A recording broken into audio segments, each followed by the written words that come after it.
le président Kabila n'a pas eu un seul petit mot de compassion pour les atrocités subies par les populations du Kivu. Aucun mot de compassion. Aucun mot. Aucun mot, j'ai lu, aucun mot de compassion. Sinon, la préoccupation à récupérer le pouvoir, d'après sa tribune. Mais de l'autre côté, nous avons un président qui est préoccupé par les atrocités de son peuple et qui voudrait y mettre fin. Vous voulez empêcher à ce président-là de mettre fin aux atrocités de son peuple pour qu'on discute d'abord du partage du pouvoir. Non, c'est immoral. C'est immoral. C'est immoral. Quand il dit que le M23 a des revendications légitimes. Mais que dit la Constitution lorsqu'on a des revendications légitimes? La Constitution dit de prendre les armes. Au contraire, la Constitution dit dans son article 64, celui qui veut prendre le pouvoir par les armes, eh bien, le peuple doit se lever contre lui. Ah donc, il pousse le M23 à prendre les armes et il demande au peuple congolais de croiser les bras. C'est contre nature. Mais Satoulou, depuis toujours, l'opposition, même lorsque Kabila est au pouvoir, a toujours accusé Joseph Kabila de travailler en collaboration, en intelligence avec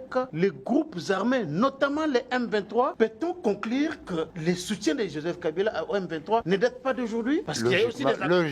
Logiquement, c'est le temps qui nous révèle les liens profonds qu'il y a entre le président Kabila et le M23. Et il a dit dans sa tribune. Le président Tshisekedi a clairement que l'AFC c'est Kabila. Est-ce qu'au regard de cette sortie médiatique de l'ancien président, pouvez-vous confirmer aussi à votre manière que le président avait raison de dire ce qu'il avait dit? Je constate que le président Tshisekedi avait raison et qu'il y a des connexions sérieuses entre le président, son prédécesseur, et l'AFC et le M23. Mais on fait de l'analyse géopolitique. Il faut le savoir. Il ne faut pas se cacher la vérité, ni par pudeur, ni par respect humain. La vérité, c'est que l'AFC, le M23 et tous ceux qui le soutiennent œuvrent sous la responsabilité de Kagame et du Rwanda. Les autres qui veulent reconquérir l'indépendance de la République œuvrent sous la roulette du président Tshisekedi. Alors, nous nous trouvons entre le camp de la patrie et le camp des Ganelons. Il faut choisir.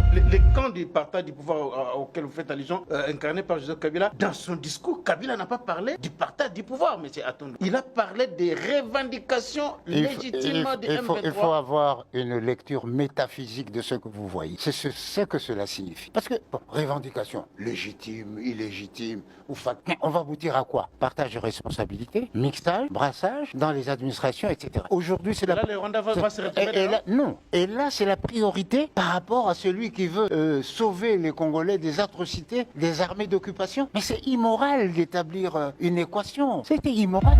Aujourd'hui, c'est que le peuple congolais attend d'un ancien président de la République, par ailleurs sénateur à vie, c'est d'appeler les gens à se mettre derrière Tshisekedi pour d'abord bouter l'ennemi dehors et créer les conditions pour que nous puissions discuter. Mais sinon, c'est faire l'œuvre de l'étranger. Et la conscience nationale et les impératifs de son statut lui interdit d'avoir partie liée avec l'étranger. Son statut d'ancien chef d'État. Ancien chef d'État. Vous ne pouvez pas marcher contre votre pays. Kasavubu n'a pas eu une attitude contre Mobutu, de monter les bas congolais, les nez-Congo, à s'élever contre le pouvoir de Mobutu. À aucun moment. Grâce soit rendue. Mobutu, quand il a quitté le pouvoir, il n'a à aucun moment demandé à qui que ce soit de combattre Mouzé. Alors pourquoi, la question que je me pose, le président Kabila, qui a cédé le pouvoir de façon démocratique à la suite de la victoire du président Tshisekedi, pourquoi n'attend-il pas la fin du mandat du président de la République pour se remettre dans le jeu? Pourquoi veut-il casser, remplacer un pouvoir démocratique par un pouvoir despotique? Despotique